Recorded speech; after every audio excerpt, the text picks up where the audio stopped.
harus siap mental. Anda masih muda sekali, namun Anda dikategorikan sebagai pengusaha sukses. Doakan kita akan bertanding tahun. Mungkin kamu yang udah gak terbiasa dengar suara saya ya? Karena udah terbiasa dengar suara yang lain.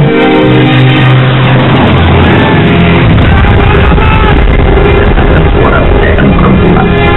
Dengar suara bom aja kita gak takut. Assalamualaikum.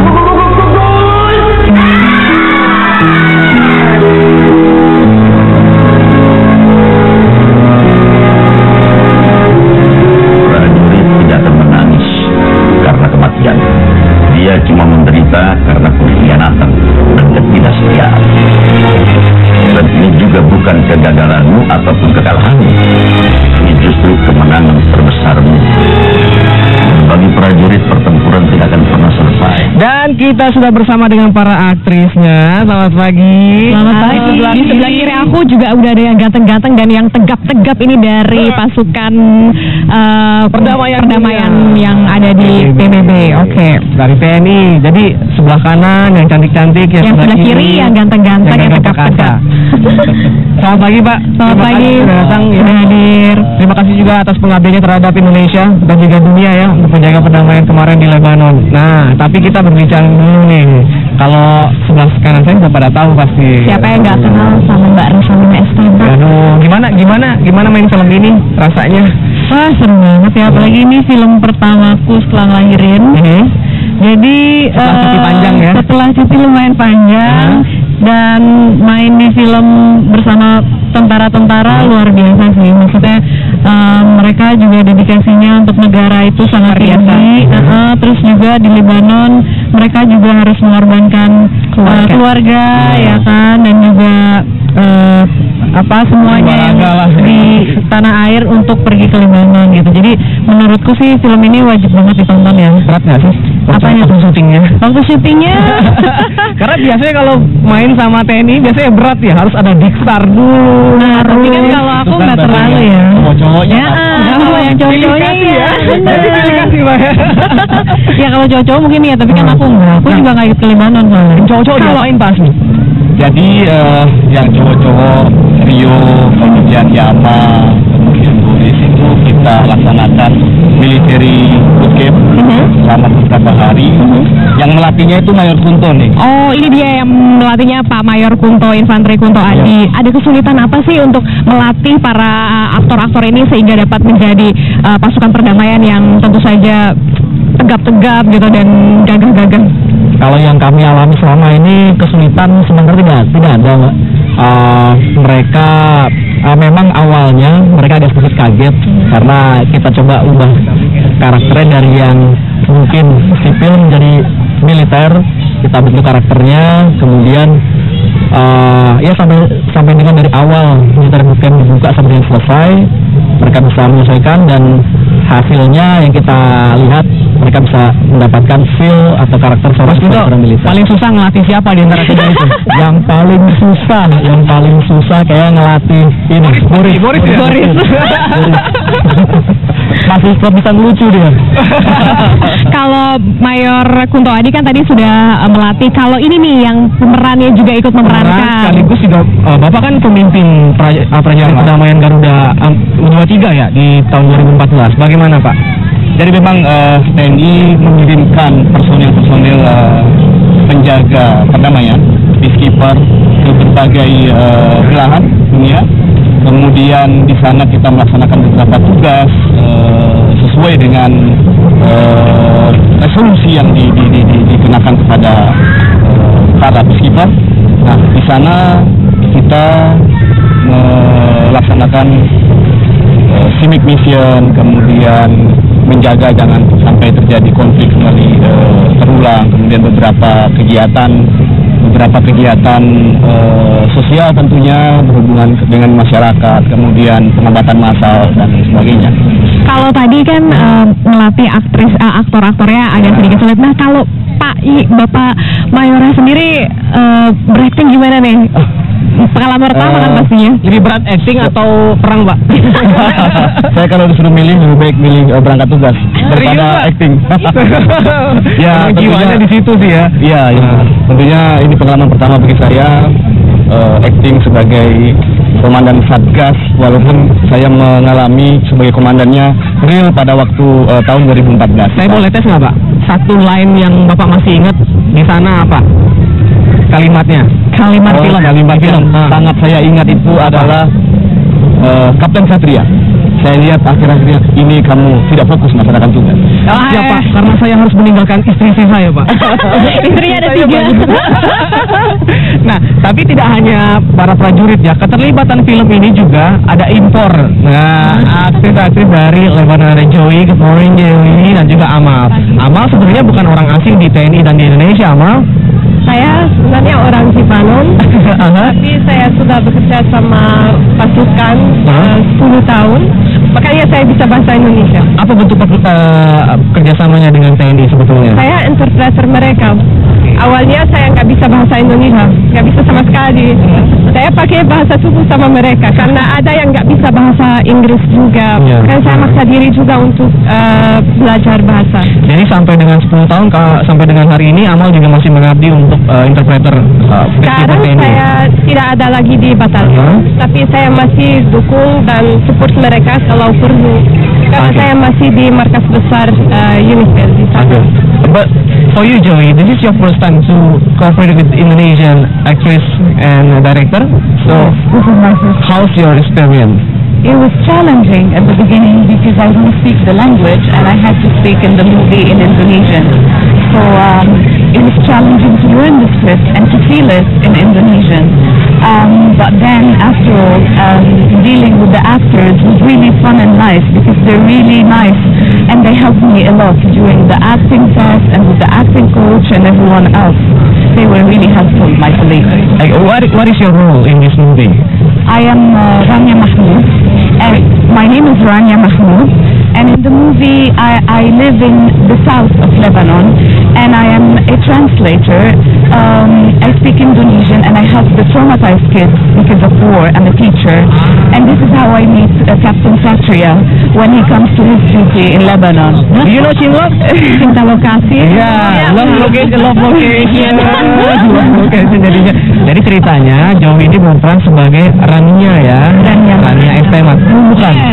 Rania. Jadi dia adalah relawan di Lebanon, ceritanya di daerah konflik. Dia sebagai seorang guru mengajarkan anak-anaknya kena trauma karena perang. Lalu terlibatlah sebuah cinta dengan salah satu prajurit perdamaian. Jadi ceritanya di film ini cukup komplit ya. Maksudnya ada kisah cintanya, ada perjuangannya juga. Nah, kalau Revalina sebagai siapa di sini dan? Kalau aku di sini sebagai dokter dia, dokter kandungan gitu, yang bertunangan sama Kapten Satria, Ria Dewanda. Jadi ada konfliknya ya. Triangle between you two. Really? Okay. Jadi sebelumnya berarti kalian bertemu di ada syuting ke Lebanon juga? Enggak, aku syutingnya di Jakarta aja, Jakarta. Tapi kita ketemu di reading, proses reading. Joey ke Jakarta selama reading 3 weeks, 3 minggu. Oke, terima kasih ya buat Joey, Amal, thank you. Dan juga buat Revalina, terima kasih. Kapan filmnya nih mulai? Nah, filmnya itu bisa ditonton mulai tanggal 15 Desember 2016. 4 hari lagi. 4 hari lagi. Ya, 4 hari lagi tonton Pasukan Garuda, I Live My Heart in Lebanon. Nah, berbicara soal para penjaga perdamaian PBB dari TNI, ini perjuangan mereka luar biasa. Tidak hanya pada saat bertugas, tapi sebelumnya ada yang namanya latihan aplikasi, Pak ya? Iya. Bahkan sebelum latihan aplikasi banyak lagi persiapannya. Berapa bulan biasanya, Pak, untuk kita melaksanakan latihan pratugas namanya, atau kita sebut dengan pre-deployment training selama 1 bulan di markas PMPP TNI, Pusat Pemeliharaan Misi Perdamaian. Nah, rekan kami jurnalis Kompas TV, Anastasia Pranita, sudah melakukan liputan seperti apakah salah satu latihan aplikasi yang dilaksanakan oleh prajurit PMPP TNI ini. Ya, usai jeda kami kembali tetap di Sapa Indonesia Akhir Pekan.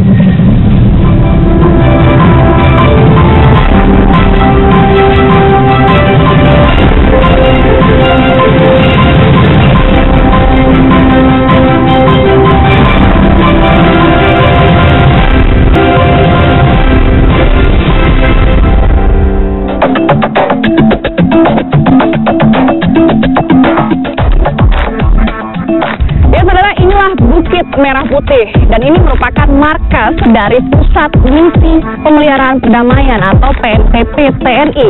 Dan disinilah lahir dari prajurit-prajurit berbaret biru yang nantinya akan menjaga kedamaian dan juga keamanan dunia.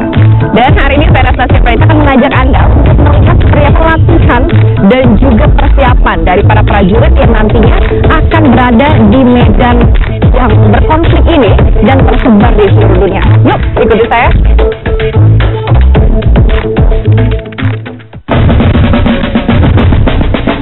Saat masuk ke dalam kawasan latihan militer PMPP TNI di Sentul, Bogor, Jawa Barat ini, bahkan kami pun sebagai awak media harus ikut terlibat dalam latihan aplikasi ini. Prosedur pemeriksaan dan keamanan harus dilakukan sebelum melewati gerbang utama. Nantinya, prosedur ini pun akan diaplikasikan dimanapun mereka akan ditugaskan.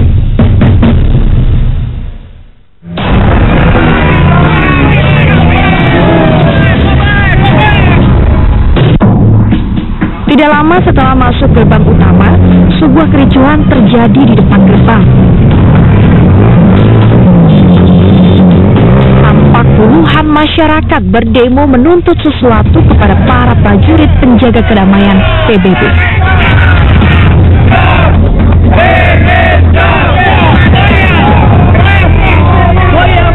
Emosi, berteriak dan berapi-api. Tampak aksi warga ini dapat berujung menjadi rusuh. Tapi tenang, hal tersebut tidak akan terjadi karena ini juga jadi bagian dalam latihan aplikasi Tentara Indonesia Penjaga Kedamaian PBB. Bagaimana mereka menjaga aksi agar tidak lepas kendali, menjalankan negosiasi dengan pendemo hingga membubarkan aksi dengan damai. Ini adalah hal-hal yang juga nantinya akan dihadapi di negara konflik.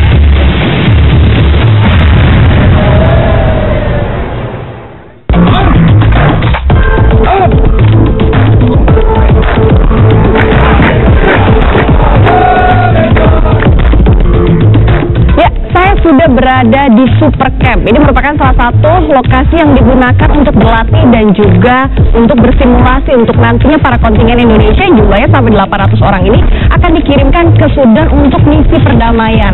Dan menariknya ketika saya berada di sini, ternyata dari kontingen Indonesia menggunakan bahasa Inggris untuk berlatih. Karena nantinya ketika mereka akan dikirimkan ke Sudan, tidak hanya kontingen dari Indonesia saja yang berada di sana, tapi ada juga kontingen dari negara lain sehingga harus bisa berkomunikasi untuk nantinya bisa melakukan misi perdamaian dunia. Menarik ya?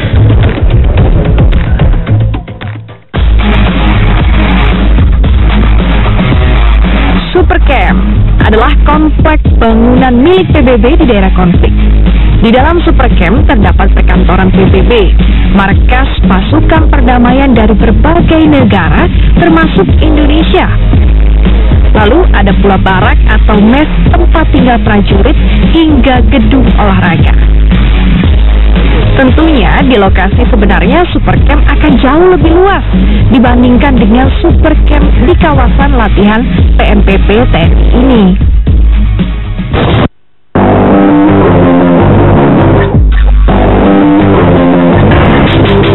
Ini merupakan salah satu kendaraan yang digunakan oleh para prajurit yang nantinya akan dikirim ke Sudan untuk misi perdamaian. Ini merupakan kendaraan APC atau All Personal Carrier, biasanya digunakan untuk para aktivis yang nantinya mau mengobservasi atau melakukan penelitian di daerah konflik. Nah, salah satunya ini, dan saya akan berperan sebagai aktivis yang akan melihat bagaimana kondisi di Sudan. Kita coba masuk ya. Sebuah kesempatan langka bagi saya berada di dalam kendaraan tempur lapis baja ini. Karena dalam situasi sebenarnya, hanya tentara saja yang boleh berada di dalam kendaraan militer buatan Pindad ini.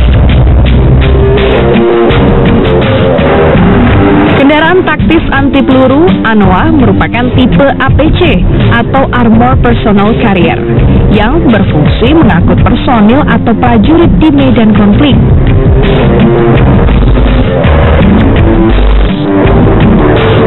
Dalam iring-iringan kendaraan militer ini, para prajurit sedang berlatih pengawalan dan mobilisasi anggota atau warga sipil.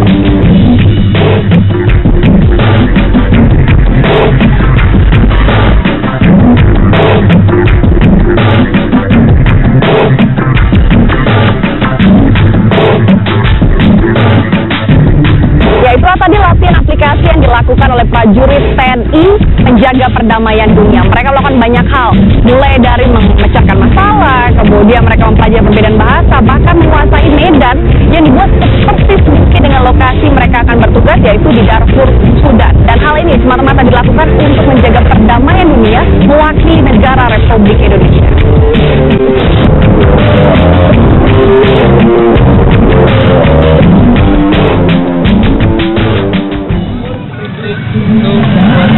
Ya, pada saat sama Dita saya ada di situ. Oh ya? Ini seru luar biasa latihan aplikasinya, tapi nggak ngebayangin beratnya luar biasa juga sebetulnya. Itu baru latihan. Baru latihan, nanti kalau di sana di Libanonnya seperti apa ya? Itu kan keadaan yang sebenarnya seperti apa. Saja.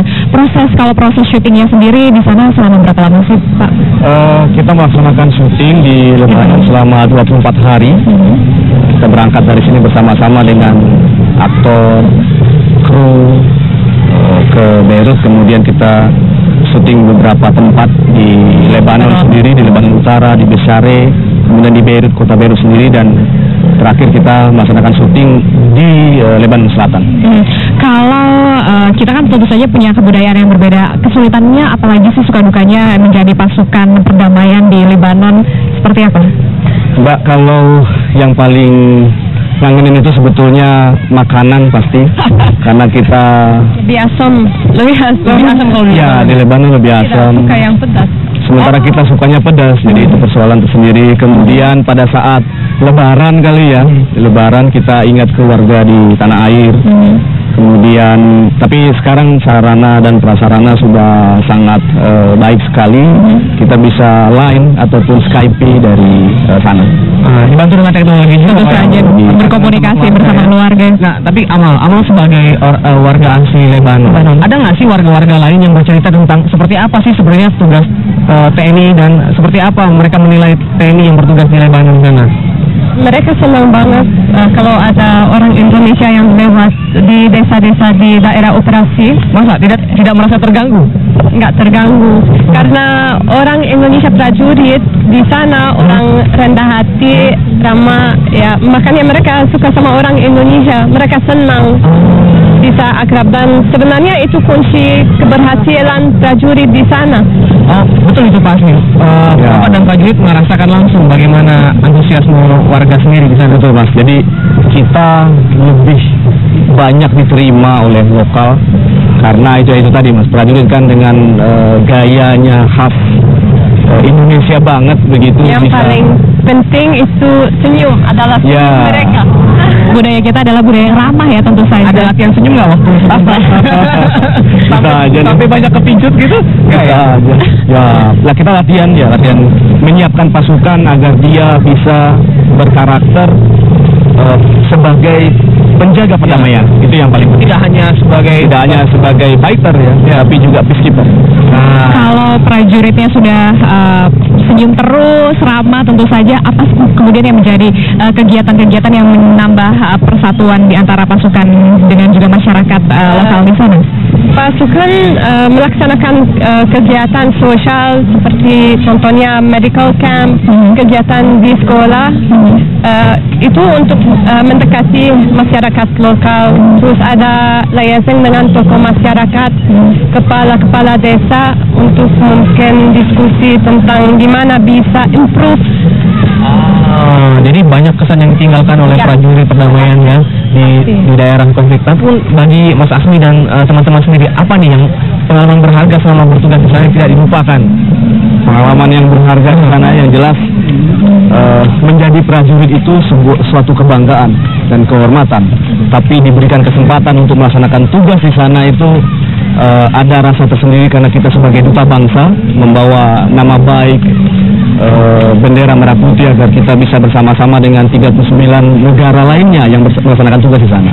Ya, suatu kebanggaan tersendiri. Jadi untuk terpilih sendiri dan ditugaskan itu sudah menjadi sebuah kebanggaan. Kebanggaan pastinya. Dan saya sebagai orang di Lebanon bukan cuma interpreter yang sudah dukung mereka selama ya hampir 10 tahun. saya salut sama prajurit di sana karena mereka bisa atasi dan hadapi tantangan di sana seperti bahasa, budaya yang sangat berbeda, dan mereka punya kemampuan untuk belajar. Itu yang paling penting. Jadi tidak hanya menghadapi situasi yang berbahaya atau daerah konflik yang tiba-tiba mungkin ada yang akan menyerang, tapi juga sisi lain itu banyak yang pentingnya adalah melaksanakan adaptasi terhadap situasi dan kondisi di wilayah tugas. Apalagi jauh berbeda kondisi dengan Indonesia ya, Bapak. Terima kasih sekali lagi. Ya, terima kasih. Dan juga Mas Kunto ya atas inspirasi yang dibagi.